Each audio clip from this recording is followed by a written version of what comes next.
Well, hello, Andrew here again. Today is episode 49, and we're considering Jesus' second parable in Matthew's Gospel. We find it in chapter 13, verses 24 to 30. And it's called the parable, used to be called the parable of the tares, and in modern translations it tends to be the parable of the weeds. It's interesting that, like the first parable, it's also about a sower sowing seeds. And also like the first parable, which we considered, it has two parts. It has the part where Jesus simply gives the parable, and the part where a little later, there's a couple of parables in between, Jesus gives, because they ask, the interpretation. And so we will today consider the parable. Tomorrow I'm intending to look at the couple in between, and then the following day we will return to the interpretation of this parable, Jesus' interpretation. But today I want to invite you, as with the parable of the sower, to lay aside what you already know about this parable and allow it to speak to you as an individual. So I'm inviting you just to lay aside all the stuff you know. Imagine that you're actually hearing it for the first time. So what I'm going to do today is read it through twice. Make yourselves comfortable. Sometimes people find it easier to visualize with their eyes open rather than closed. You need to find out what works best for you in terms of being able to just quietly focus, but find that quiet place. So as I said, I'll read it through twice. Jesus put before them another parable. The kingdom of heaven may be compared to someone who sowed good seed in his field. But while everybody was asleep, an enemy came and sowed weeds among the wheat, and then went away. So when the plants came up and bore grain, then the weeds appeared as well. As the slaves of the householder came and said to him, "Master, did you not sow good seed in your field? Where then did these weeds come from?" He answered, "An enemy has done this."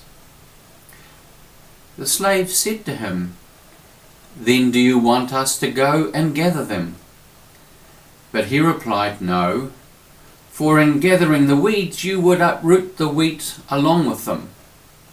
Let both of them grow together until the harvest. And at harvest time I will tell the reapers, collect the weeds first and bind them in bundles to be burned, but gather the wheat into my barn."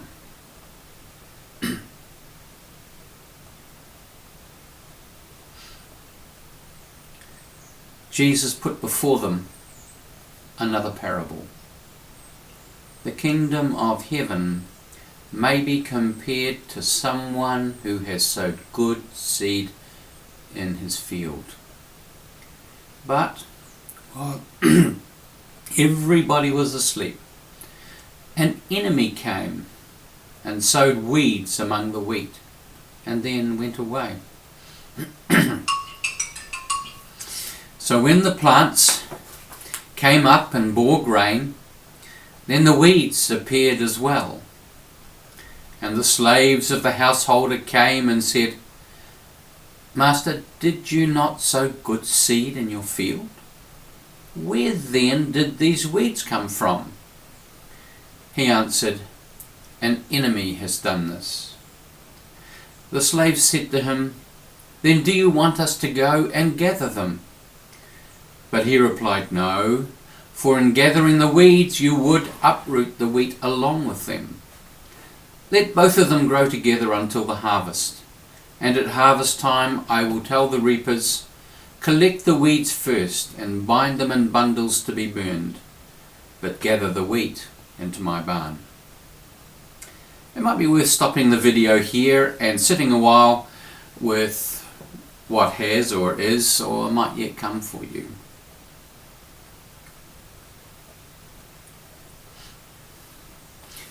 As I said, when we looked at the parable of the sower, the interpretation that Jesus gives will almost certainly be different from the one we each receive. If we open our hearts to the parable, it will likely be personal. This is one of the riches about Scripture, its archetypal nature, that it has layers of meaning, that it can speak differently to us in different settings and circumstances. It has what one of my theological college lecturers called a surplus of meaning.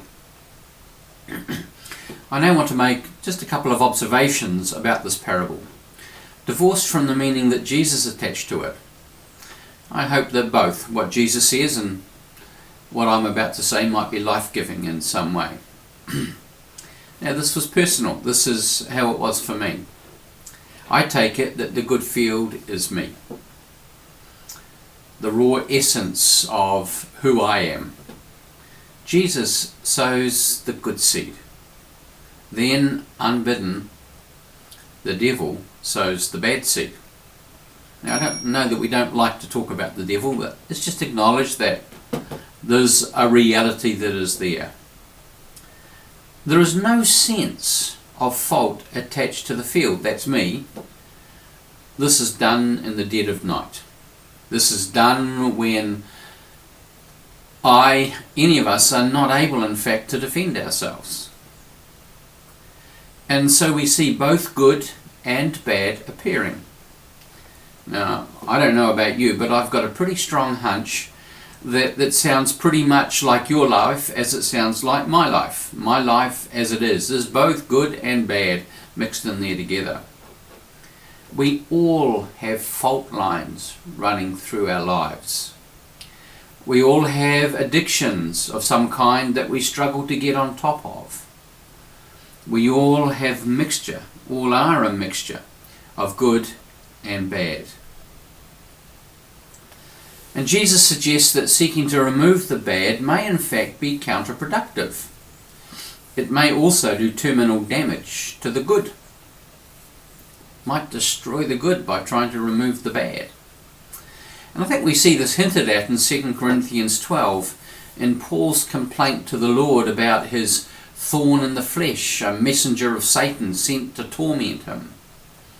He wanted it gone. He pleaded, he says 3 times, for the Lord to remove it. We are not told what it was. Many down through the centuries have speculated about what it was. Interestingly, to me anyway, a huge amount of projection seems to happen as people identify Paul's thorn with their own. And I believe this is why we're not told what it is, so that it enables us to actually do that. It has an archetypal quality. There's that word again. It's indicating that this is something we can all tap into.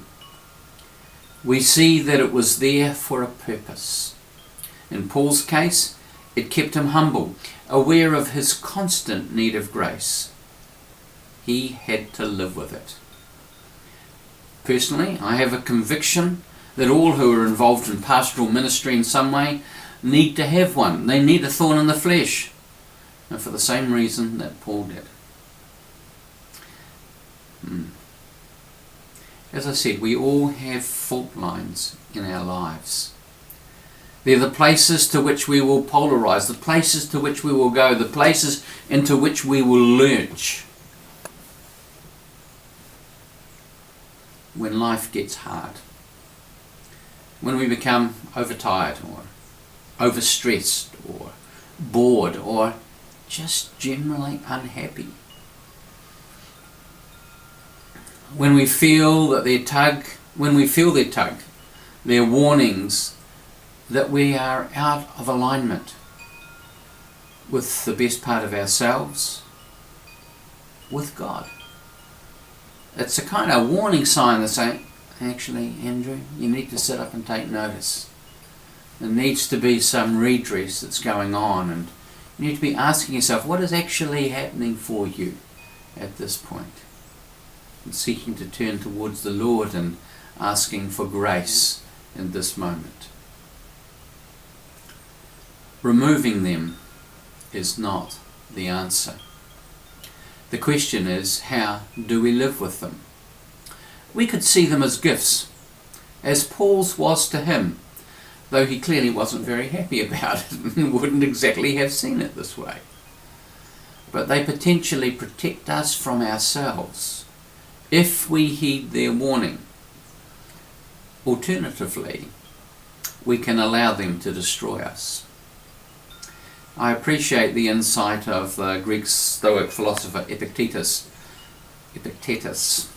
where he says, you become what you give your attention to.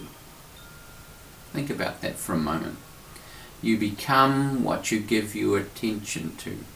Where do you focus your energy? It's what you're becoming. The King James Version of Proverbs 23:7 puts it like this: as a man thinketh in his heart, so is he. Pardon the language. Epictetus and Proverbs challenge us. Are we going to feed and resource the wheat, the good, or feed and resource the weeds, the bad? What are we going to give our attention to? Acknowledging the presence of the weeds is one thing. Nurturing them is quite another matter. In the first instance, they might serve us. In the second, destroy us and leave us with nothing. In the end, the weeds will be removed. Paul again in 1 Corinthians 3 verses 11 to 15, and I'll read this to you. For no one can lay any foundation other than the one that has been laid. That foundation is Jesus Christ. Now, if anyone builds on the foundation with gold, silver, precious stones, wood, hay, straw, the work of each builder will become visible, for the day will disclose it, because it will be revealed with fire, and the fire will test what sort of work each has done. If what has been built on the foundation survives, the builder will receive a reward. If the work is burned up, the builder will suffer loss, but the builder will be saved, but only as through fire. So, the weeds remain, and we get to choose how much attention we give them and what function they ultimately fulfill in our lives. So there it is. God bless you all.